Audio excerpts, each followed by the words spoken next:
And welcome into the Couch Potato Sports Show of your Sachse Mustangs as they're taking on the Rowlett Eagles here on the Pregame Show. And the Pregame Show, of course, being brought to you by the Bullet Experience. Folks, you got to check out the Bullet Experience. They have the goods.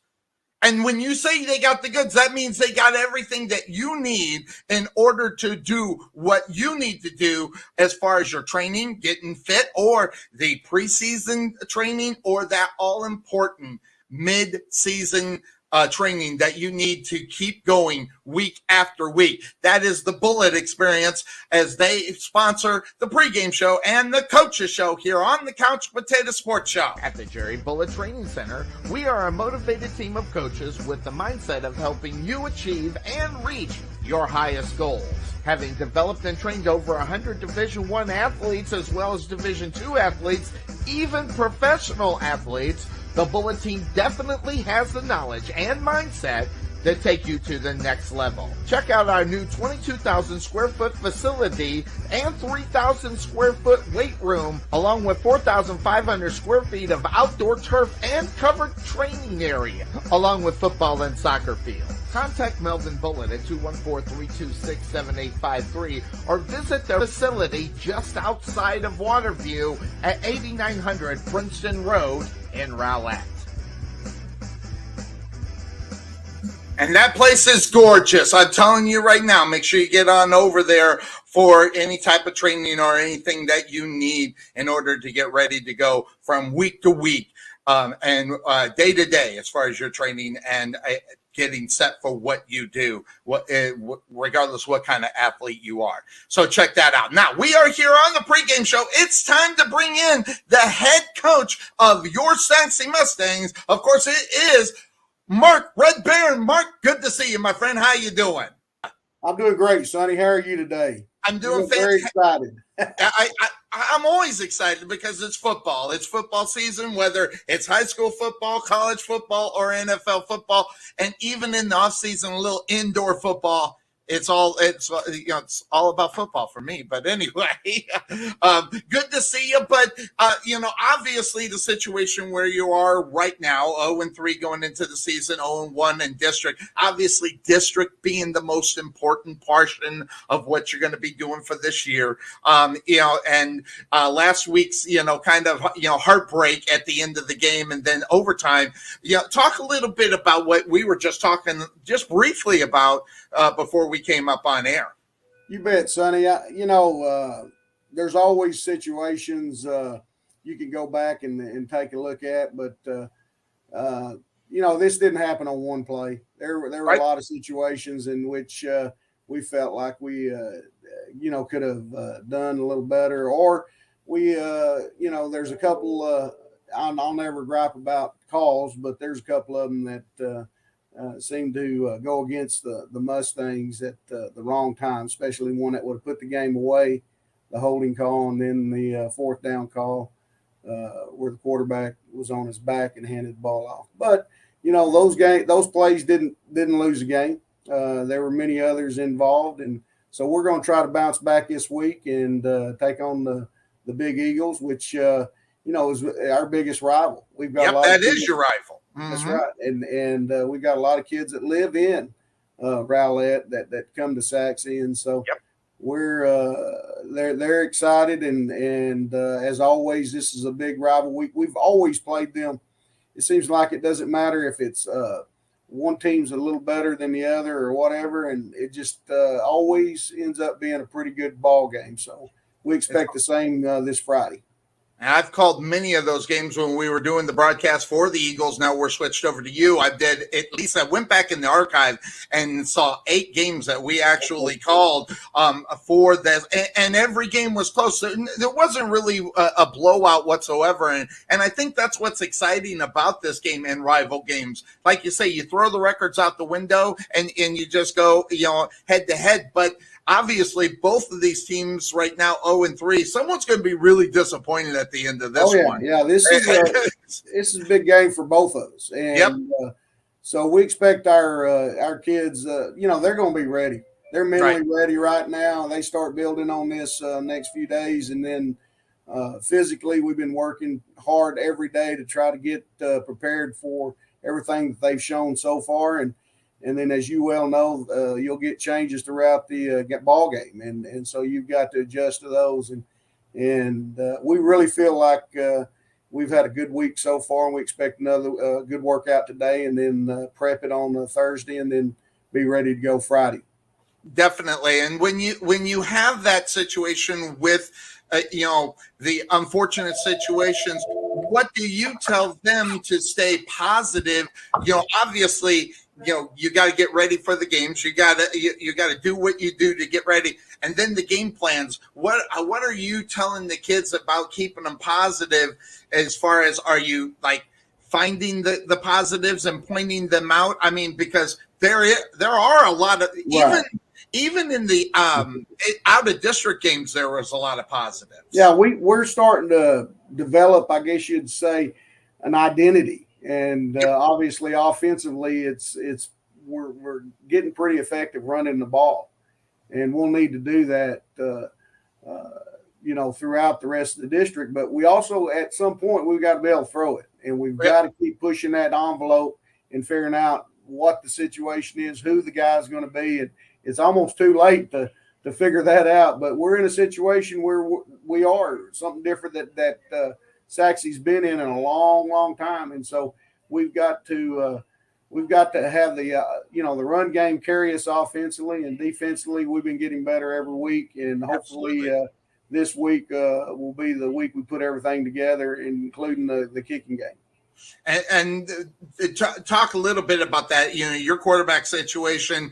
Is it going to be a planned thing to where we'll utilize all of the quarterbacks, or what's that situation? How does that work out? Well, we've kind of started last week with the junior Brendan George, and so we'll probably start with him. He had a lot of good plays early on, and so we'll probably stay with him to start the ball game. But it's like anything else, we've got to be getting first downs and moving the ball. We can't be stalling out or making mistakes and all that.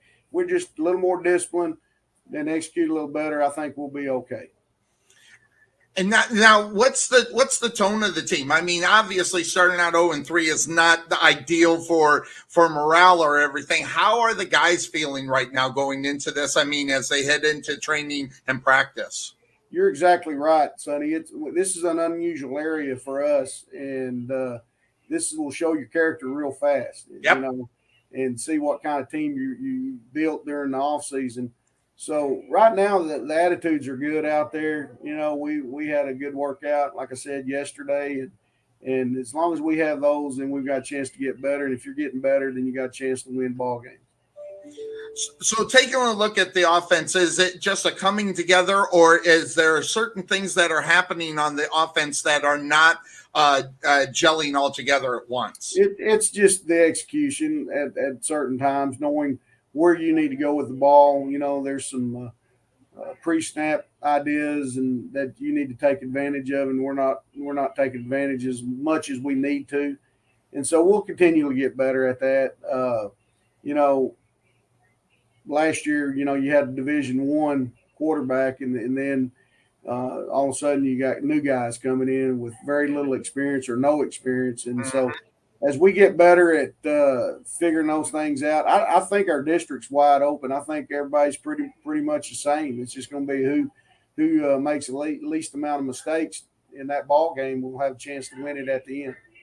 That's the way it always is. I mean, when you look at, especially within the district right now, as far as district play, you got 4 teams, obviously, that won games last week, that being Garland and obviously the Patriots, Wiley, and Naaman Forest. Then you got the newcomer Wiley East right there, as they have not hit a district game yet, but yourself as well as Rowlett and South Garland. When you're looking at the 9-6A, it's wide open. Why is it wide open? Is it because of the competition seems to be about the same, or the school sizes? What is it about the district that keeps it so close? Yeah, in the past there's always been 3 or 4 schools that had predominantly the best players as you well know, it's about having the better players, but it's also obviously the coaching. But right now it's spread evenly pretty much in the district. Right. So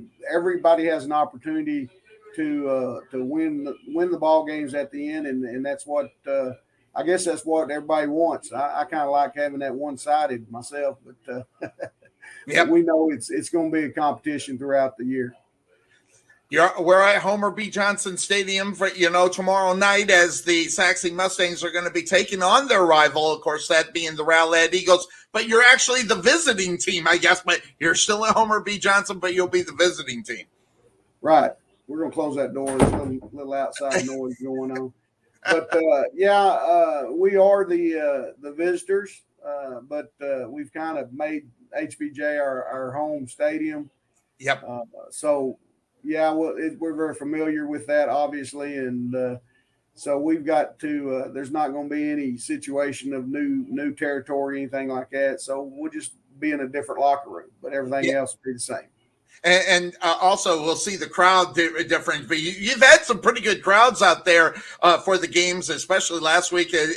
They were loud. We heard them in the booth, so they were really loud. They're going to be on the opposite side. It'll be real interesting to see how the Rowlett fans show up, because they showed up really well, at least during the times that we were calling those games over there at that time. I've been at games with Rowlett whenever they quit selling tickets. Yes. Now, I don't know if we'll have that, but we do expect a good crowd. And like I said, it's such a rival. Their student body and our student body, I'm sure they'll be at each other all night long. And so, and then we have the old Hammer Trophy that we play for every year. Yep. And right now it's over in Mustang land, and we will want to keep it over here.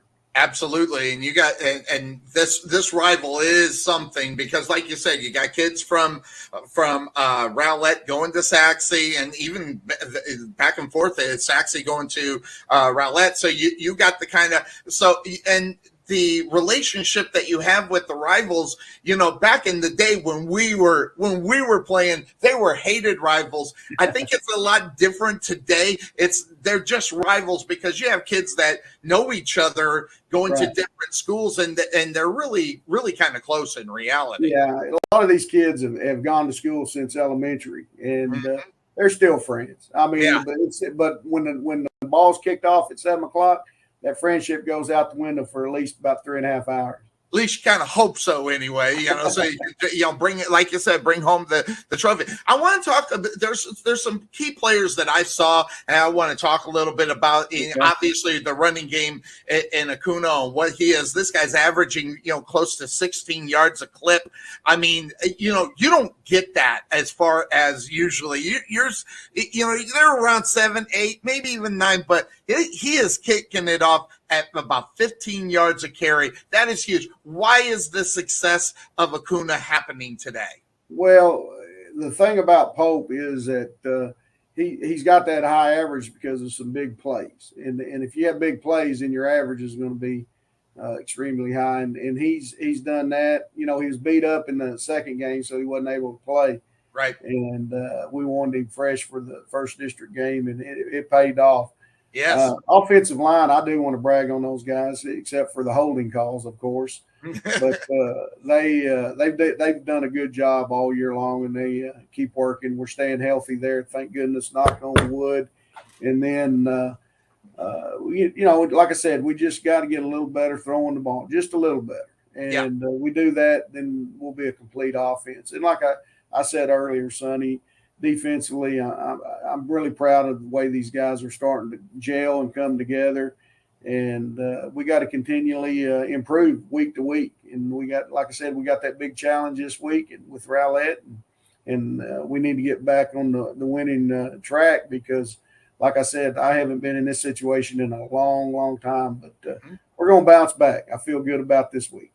I do too, and just more in the fact of, sometimes when you're scarred for a win, it brings more focus, and through practice. Are you seeing that through practice? Instead of panic, it's more focus. Yeah, there's no panic on our end. We know what we have to do, and it's like I said earlier, it's about the discipline, one, to not make mistakes, and then to execute what we're trying to get done on each play, and whether it's defense or offense or whatever. Just don't leave people running free.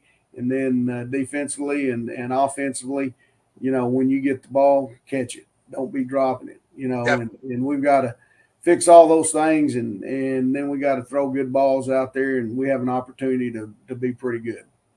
Looking at the defense, what do you think stands out about the defense this year?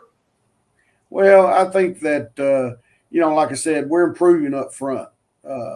Obviously, last week we faced a really athletic quarterback, and we had some issues with on the outside containment. But proud of the interior guys because they're doing a good job. They're getting better, and we need them to be better in order to force the people to throw the ball. And then we've made some adjustments in the secondary, and I think that we're going to be getting better there as well.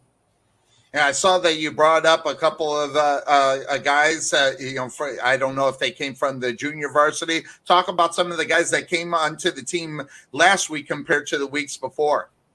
Yeah, every now and then there's due to injury or somebody we just not getting the job done. We've had to make some moves, and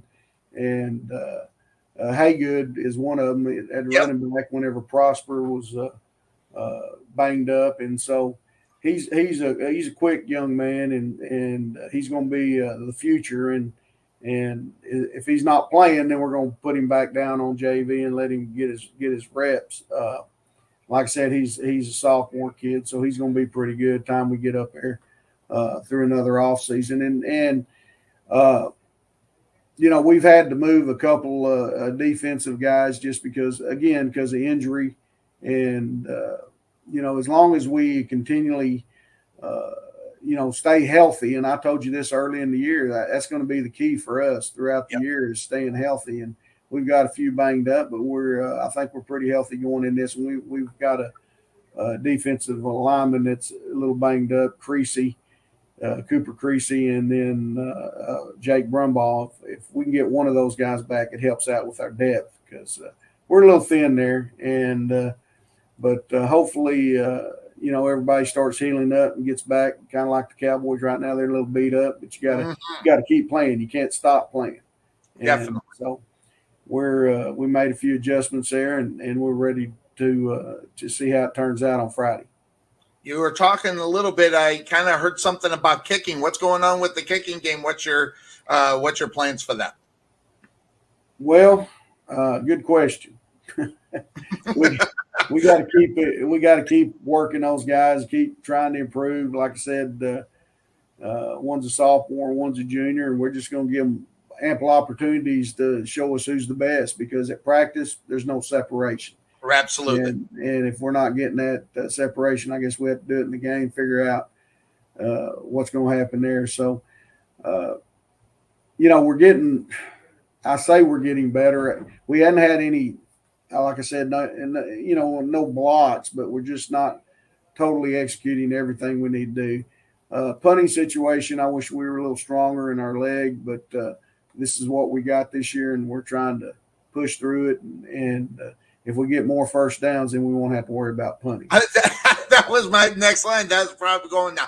Now, we know about Mark Red Behrens, the head coach. I mean, the coach of the Sachse Mustangs, the guy that's been there the whole time Sachse's been there. What do you do on Sunday? All right, because you have the NFL, and I know that you're still working on what happened on Friday, what you got to do about Friday to get ready for the week on. So what's a regular Sunday for Mark Red Behrens? Well, I usually arrive up to school around 7 a.m. and then work until everybody starts getting here. Everybody else is usually arriving around 1. We have a staff meeting at 1:30. And I can get a lot of stuff done when no one's here. Some of the coaches, sometimes some of the coordinators come a little early. Most of them are attending church and all that. And so I have my staff meeting, then we go through there and break apart and start getting the final, I guess you'd say the finalizing the game plan for the following week. Mm-hmm. We've put the game from the night 2 nights before to bed. It's already – we got a 24-hour rule. You got 24 hours to fix everything, or to gripe about, or to whine about, whatever. And then you got to go on to the next one. And so it's pretty much a long day on Sunday for myself, and probably usually an early bedtime on Sunday night. So no NFL. You don't get an opportunity, or is that in the background and you're listening? Well, we'll hear some of it. We'll you put it on the computer or something over in the corner, but most of the time I'm too busy to even worry about it. It's not like when I was in my 20s and 30s, I had to catch every ball game everywhere. Now, heck, you can sit there and watch it on your phone. I think I had one on my phone the other day going as I was working on paperwork for the following week, for this week, actually. And so, Saturday's not quite as long because when we come in from the ball game on Friday night, I usually watch at least a half, and it usually takes me to about 12, 1 o'clock. Yeah. My wife's texting me and asking me when I'm coming home. And so when I do that and then get up early on Saturday morning, usually I'm a little shot Saturday afternoon. So I try to catch, we've got some kids out there playing right now, and I try to catch them and watch a little bit of their ball games. And again, the weekends for about a 4-month period, your head coaches and coaches in general, it's a torture test. Yep. 7 days a week, and there's no backing off. Especially if you're not winning, you're working twice as hard. And yep. Figure out what your situation is, and so anyway, that's a kind of weekend for Red Behrens. Yeah. Well, interestingly enough, you were talking about that, and that was one of my thoughts. You say you get an opportunity to see some of the other guys play. What's the determination to take them from that JV spot to move them up? I know injury plays a lot in that, whether or not that you'll have enough there, but guys that can actually make an impact. How do you judge a player from JV going to varsity, because those are two different monsters? Yeah, you're exactly right. And a lot of times, Sonny, we'll be out there, and whether we'll be going good on good, varsity guys against varsity guys, and I might grab a young man and say, hey, let's get in there and see how you do against the starter, and if they can hold their own, then I know they're starting to get closer to being ready. And it doesn't matter what position. And so actually yesterday, like I said, we were looking at some defensive tackles, and I had a young one over there, and he was asking me, do you want me to go with the varsity or JV? I said, you just keep going until I tell you something different. And so, that's probably the biggest thing, is just see how they handle the pressure against a better player. And yep. That and video, of course. We've got a couple of drones, and we get good video, and you can see kids doing. I thought I saw something flying around besides a football out there. The drone is a great view for practice. Yep. Because you're looking down and you can see everything you need to see, and so. And that's at the high school. That's not at the Homer Beach. Yeah. I drive by and I see the guys. It's like that's very interesting. Changing technology, different. Oh, yeah. Today than when you took over as the head coach over there, I imagine. Well, I'm trying to remember back. I think it was. It might have been all the way back to South, but. We were 16 millimeter when I first started, and then we went 16 millimeter to the VHS, SVHS, and then slowly went a little more digital. But it's been a lot of changes over the years, and now we use GoPro and we use drones, and very seldom do we use regular camera during practice. Yep.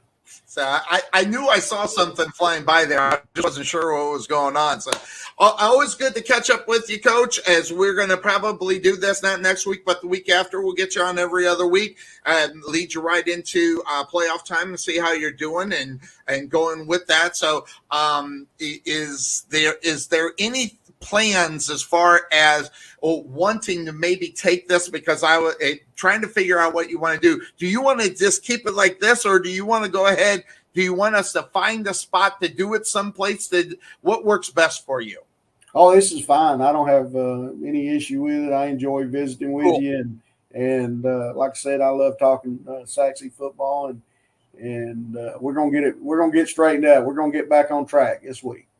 Next time I have you on, I want you to brag on some of your coaches that you have with you going in week and out. I'm looking forward to that because I know you've had some former players coaching and things of that sort. So keep that in mind. We'll catch that next time when you're here. Yes, sir. Thank you, Sonny. You betcha. He is the head coach of the Sachse Mustangs. He is Mr. Mark Red Behrens. When we come back, we're going to take a look at some of the numbers going into the Sachse Mustangs taking on the Rowlett Eagles here on the Couch Potato Sports Show and your Sachse Mustangs Radio Network. We'll be right back.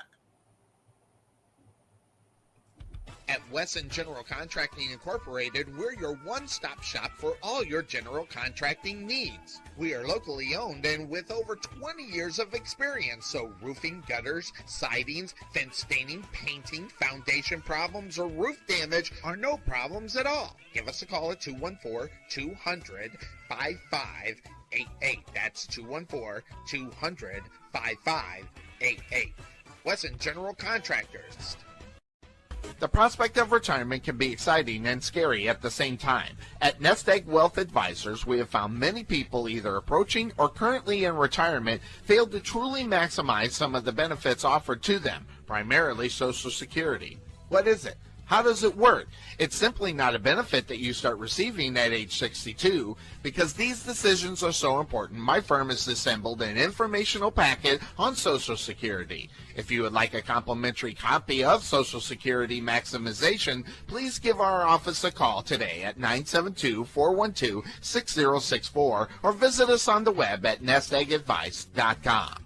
At the Jerry Bullet Training Center, we are a motivated team of coaches with the mindset of helping you achieve and reach your highest goals. Having developed and trained over 100 Division I athletes as well as Division II athletes, even professional athletes, the Bullet team definitely has the knowledge and mindset to take you to the next level. Check out our new 22,000 square foot facility and 3,000 square foot weight room, along with 4,500 square feet of outdoor turf and covered training area, along with football and soccer field. Contact Melvin Bullitt at 214-326-7853 or visit their facility just outside of Waterview at 8900 Princeton Road in Rowlett.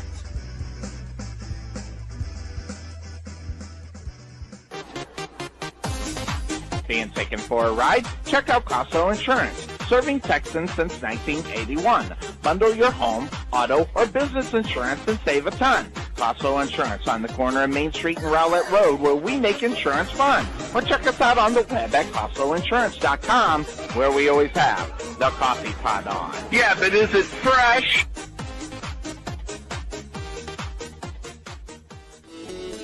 There is nothing that beats good home-cooked barbecue. Since 1941, Dickey's Barbecue has done all the cooking and you take all the credit. Come see us today at our Rowlett location, 5701 President George Bush Turnpike, Suite 110 in the Target Shopping Center. Whether you want to eat in or take it home, we will fix you up. For lip-smacking, rib-tickling, knee-slapping, foot-stomping, great-tasting barbecue, come see us at Dickey's Barbecue today. Here at Fit Body Boot Camp, located in Sachse, the solution is here. Fast, long-lasting weight loss results and the healthy lifestyle you need to keep them. The key to your fat loss success is our signature afterburn workouts, as well as support and motivation from our world-class coaches, and an easy-to-follow nutrition program to help you keep the fat off. Visit your local Fit Body Boot Camp in Sachse today to see the difference for yourself, or give us a call at 214-463-3005. That's 214-463-3005. Fit Body Boot Camp, Sachse. Sachse Ice House is a non-smoking craft beer and beer pub located in the heart of Sachse. The Ice House was opened to provide a friendly, clean, and female-friendly environment. Sachse was lacking a place for service industry, date nights, and girls' nights, as well as happy hours. Excellent service and top-notch food are our priority. On Tuesday, we offer 79-cent wings, as well as half-price burgers on Mondays. So check us out at the Ice House located at 6501 Highway 78 in Sachse, or give us a call at 469-304-1550, or check us out on the web at SachseIcehouse.com. Go Mustangs! Ever want to know why Bill and I look so great on our broadcast? Check out K-West Designs on Facebook to find out why. Check out all the samples that Kelly has up so you can see, especially if you have a special occasion that needs something original or design or something that says, this is our moment. Check out K-West Designs on Facebook or give Kelly a call at 469-601-5856. That's 469-601-5856. K-West Designs. Rich's Performance Muffler and Auto Care has provided complete auto repair services to the Wiley area since 2003. Whether it's alignments, brakes, air conditioning, muffler service, suspension, front-end auto services, or in my case, a Cadillac converter, Rich does it all. Stop by and see him at 603 Commerce Street, Suite 203 in Wiley, or give him a call at 972-461-0776. That's 972-461-0776. You'll be happy you called Rich instead of anybody else. And welcome back into the Couch Potato Sports Show and the pregame show / coaches show of the Rowlett Eagles taking on the Sachse Mustangs. And the Sachse Mustangs are in a pickle, as we all know. And this is any surprise to coach or players or anything like that. But we got both teams facing each other today, 0-3, also 0-1 within the district.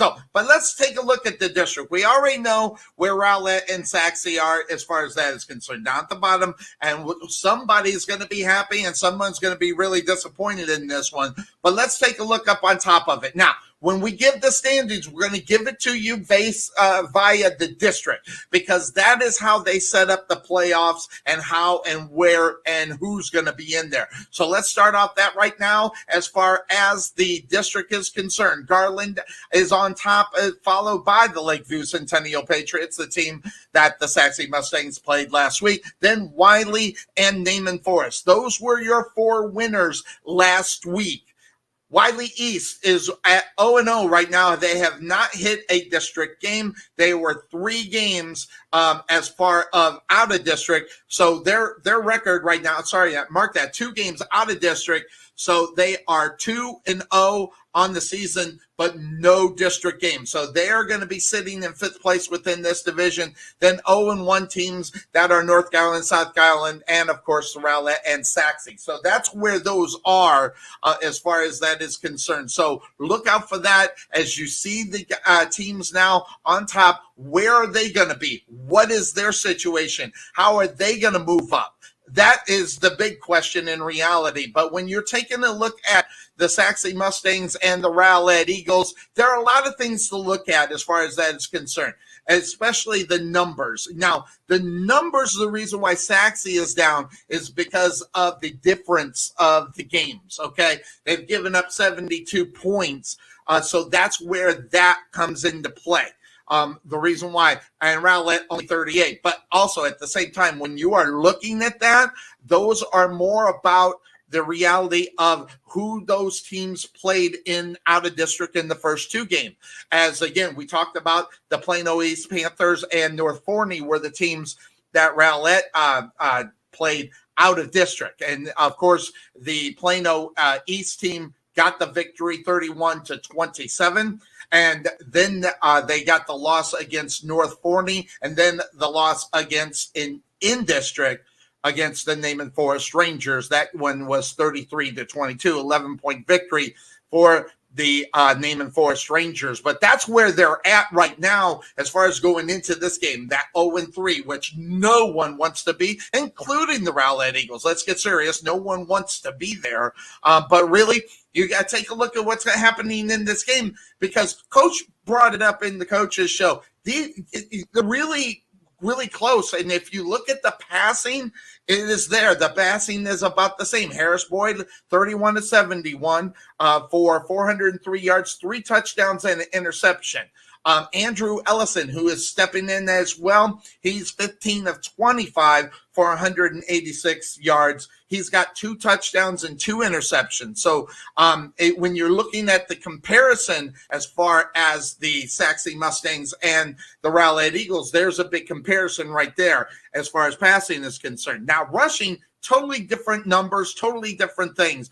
Up to this point, Devontae Crow, 51 rushes, 262 yards. He's got 2 touchdowns out on the season, averaging around 5 yards a carry. Harris Boyd, he is the quarterback. He has 15 rushes for 89 yards. He's averaging close to 6 yards per carry. He's got 2 touchdowns as well. And then you have Benson, 14 rushes for 47 yards. He's got a touchdown, and the yards per attempt is about 3.5. So somewhere in there. And then you got a couple of guys that have rushed the ball 1 and 2 times for the Rowlett Eagles, being Brox, Okolo, and Trey Long. So that is something to look at as far as the rushing is concerned. We'll do that comparison in just a moment. But the receivings, James Okolo, 19 receptions, 215 yards. He's got 2 touchdowns, averaging close to 13 yards a catch. And then Corey Kirkling. Corey Kirkling's at 11 receptions for 169 yards, as well as a touchdown. He's averaging about 15 yards a catch. Then Trey Long, 5 catches, 65 yards, about 13 yards for him. Joseph Brox, 3 catches, 34 yards, around 12 for him. And then L'Oreal, he's got 3 catches, 31 yards, about 10 yards. And then the last one on there, Cordell Lee, 2 catches, 25 yards, and 12.5. And then you got 1 and 2 catches from a few of the other side. So looking at that, and you've seen the numbers, it's really interesting in comparison to the Sachse Mustang, except for the out-of-district play. The out-of-district play, we keep saying it, and it's something to focus on as far as that is concerned. Playing better competition in out-of-district compared to Rowlett Eagles. So they've, and we're able to be somewhat successful in Coppell. A little bit problem with Prosper, but against Coppell, they were able to put 27 points up on the board compared to Coppell's 56. So Prosper got the big win in reality, and those are the difference that put them last in this division or this district. 51-14 to Prosper, but the close game at Lakeview Centennial Patriots 34-28. Of course, that game went into overtime, and unable to score in overtime were the Sachse Mustangs and Garland. Lakeview Centennial, they got the touchdown, gotten the 6 points. They don't kick the extra points if they win in overtime, so that's the reason why it's not 7 more so than 6. But that is where the Sachse Mustangs are as far as the competition that they face in the first 3 games, the 2 out of district, and then, of course, the Lakeview Centennial Patriots. But that being said, let's talk about the offense, what's going on with the offense. Brendan George, he started the game, and according to Coach, we kind of get an idea that he's probably going to start as well, and unless something changes within the time that we did the recording for this broadcast compared to tomorrow morning, we'll find out. But as of right now, it looks like George is going to be that guy. 12 completions compared to 30 attempts. All right, so he's got 139 yards and a touchdown and 2 interceptions. Victor Gutierrez, he's 4-10. He's got a touchdown and an interception as well. And Grayson King, he's 6-26 for 68 yards, and he's got 3 interceptions but no touchdowns. But the key on this, and Coach talked about, is being able to get the guys to catch the ball. A lot of drop balls. Some were the quarterback's problem. Some were just dropped out of the hand. So you got a combination of a little bit of both. So those numbers need to improve. There's no question about that. And Coach, as well as George Gutierrez and King, are there. That's no great big surprise to them as well. So that being said, looking at the rushing in 2 games, Akana, 25 rushes, 365 yards, averaging close to 15 yards a carry. Again, Coach talked about the big numbers, but really when he's ripping it off, he's getting around, if you take out those really big ones, he's still getting around 7 to 8, and those numbers are big. He's got 3 touchdowns out on the season, and he rushed for over 200 yards against the Lakeview Centennial Patriots. R.C. Reeves, he's got 44 rushes, 226 yards. He's got 4 touchdowns, averaging about 5 yards a clip. And George, 13 rushes at the quarterback position for 45 yards.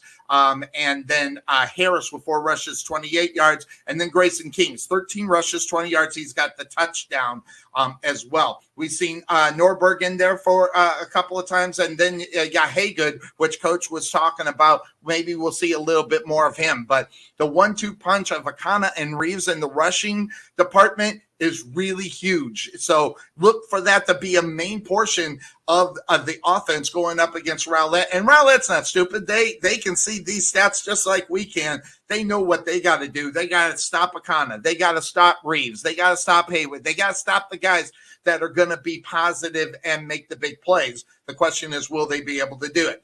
Looking at the receiving, Lockett, we forgot to ask Coach about the injury, where he's at. If he's going to be back, we don't know. But he's got 5 catches, 97 yards. He's got the touchdown for the Sachse Mustangs, averaging close to 20 yards a catch. Cortland Scott, 7 catches for 62 yards. He's averaging about 9 yards. Austin Phillip, 4 catches, 58 yards, close to 15 yards a carry. And Robbie Rothrick with 2 catches, 52 yards and 26 yards.